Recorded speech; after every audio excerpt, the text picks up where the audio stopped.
안녕하세요. 바람이입니다. 오늘도 오미호의 소설집 공수 읽도록 하겠습니다. 오늘은 바늘끝을 걷는 사람. 이어서 읽을게요.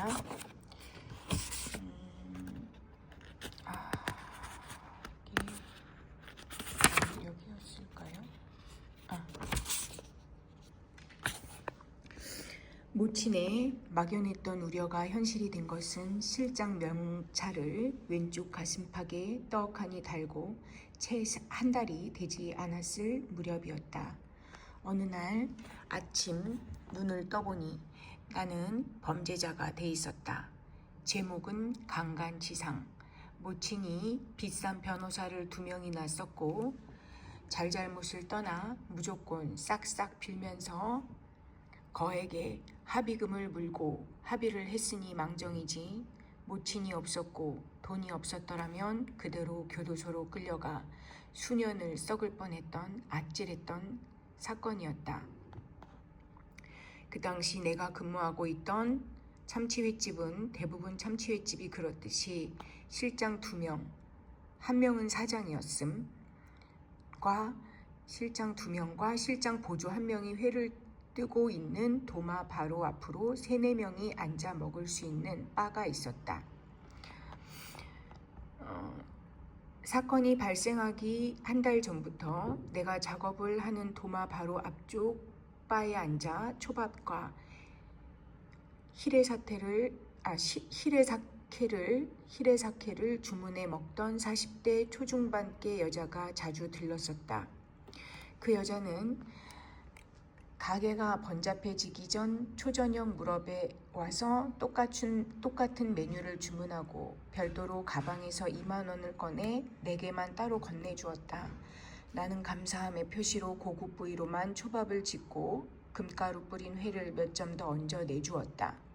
여자는 묵묵히 초밥과 술을 먹고 가게가 바빠지기 전에 자리에서 일어나 까딱 목례를 하고 떠나는 시기였다. 묘한 감정을 일으키는 여자였다. 화장이 과하지 않았고 옷차림 또한 경박스럽지 않았다. 다만 표정이나 몸짓에서 문득 묻어나오는 교태 같은 것이 있었다. 그것은 사람의 마음을 철렁 내려앉게 하는 어딘가 모르게 불편하고 불안한 낌새 같은 것이었다. 그날은 마지막 손님이 나가고 한창 마감을 하고 있는데 그 여자가 가게 문을 열고 들어왔다. 술이 많이 취한 것처럼 보였고 곧 마감이라 안 된다고 정중하게 말했지만 오늘은 실장님 초밥을 꼭 먹어야 한다면서 고집을 피웠다.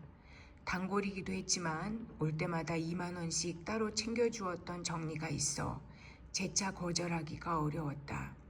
썩 내키지는 않았지만 마침 마감 당직이기도 해서 주문을 받고 퇴근을 준비하던 홀 여직원에게는 기본 상차림만 내주고 퇴근하라고 지시했다. 여직원의 입내민 소리가 듣기 싫어서였고 금방 먹고 평소대로 깔끔하게 갈 것이라고 생각했기 때문이었다.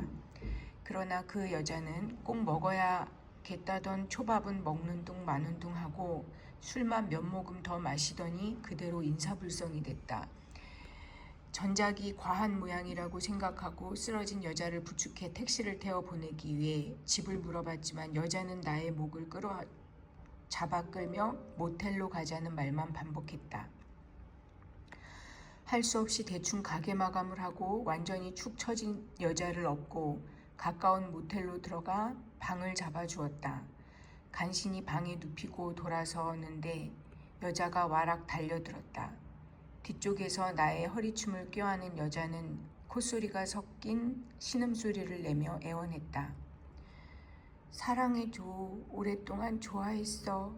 제발 나를 좀 어떻게든 좀 해줘. 제발 부탁이야. 응? 젖먹던 힘까지 뽑아올려 매정하게 뿌리치고 방문을 박차고 나갔어야 했다. 절대로 그 여자를 향해 돌아서면 안 되었다. 그러나 나는 그만 아무런 의심 없이 그 여자를 향해 돌아서고 말았다. 잠에서 깨어보니 경찰들이 들이닥친 모텔방은 과관이었다. 여성의 옷은 여기저기에 찢겨진 채로 널브러져 있었고 머리가 산발이 되고 양볼 주위가 뻘겋게 퉁퉁 부어 보이는 여성은 이불에 돌돌 말린 채로 들것에 실려 나가는 중이었다. 벌거벗은 몸으로 일어나 앉은 나는 영문도 알지 못한 채로 손목에 수갑이 채워졌다.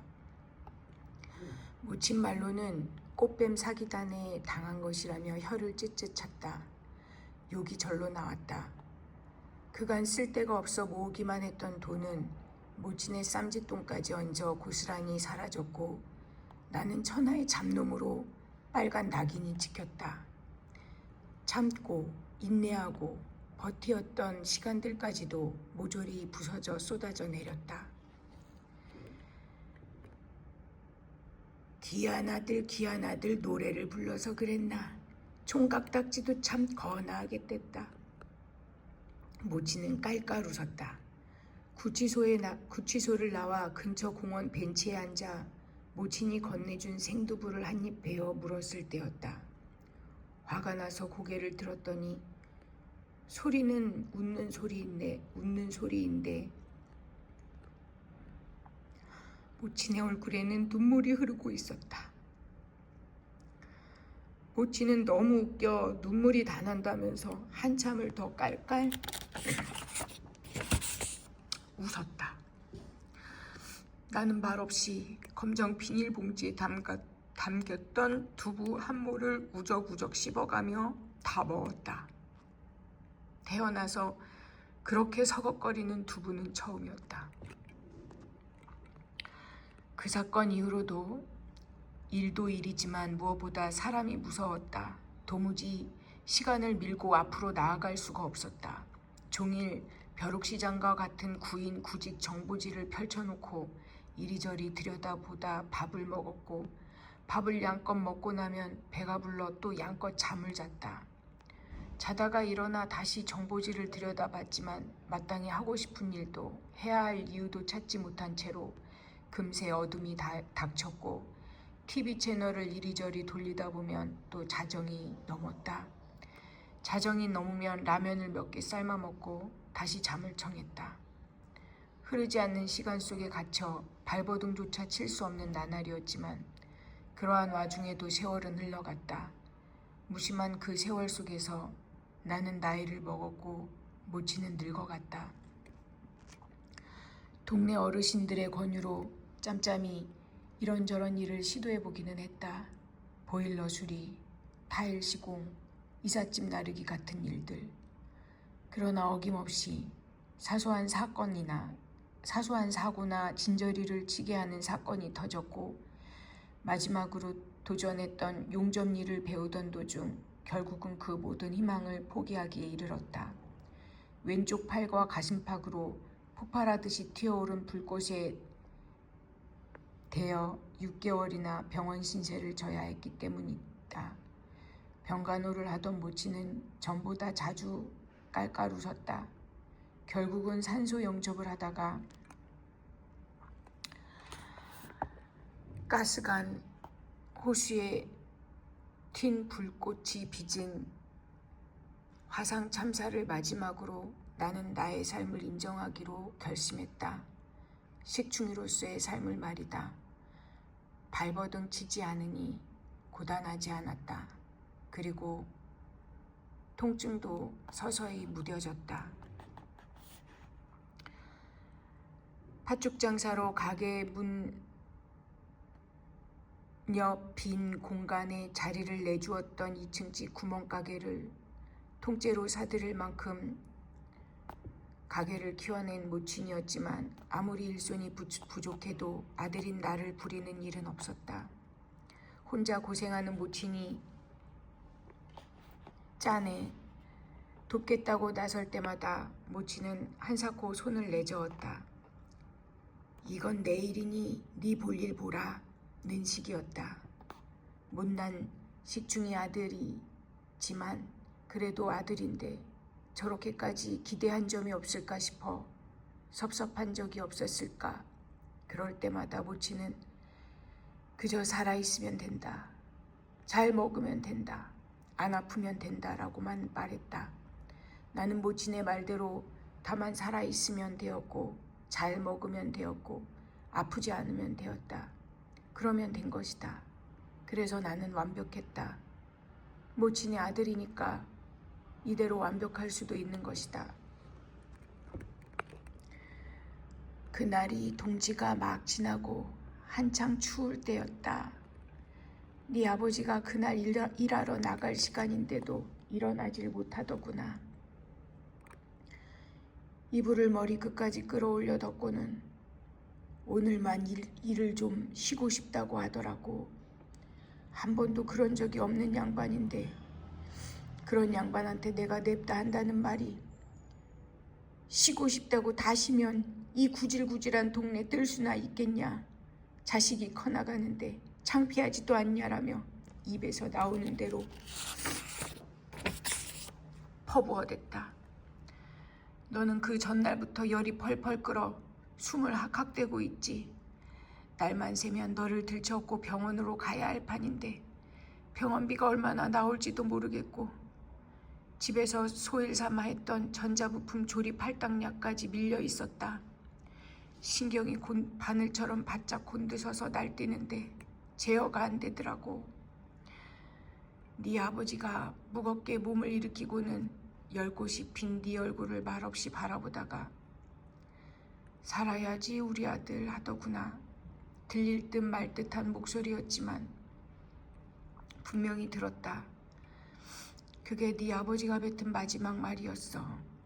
캄캄한 새벽 좁은 골목길을 걸어 금세 시야에서 사라진 그 양반 뒷모습이 그날따라 또 왜 그렇게 마음이 찢어지든지 너를 들쳐업고 병원에 다녀오면서 파칠사와 팥죽부터 썼다.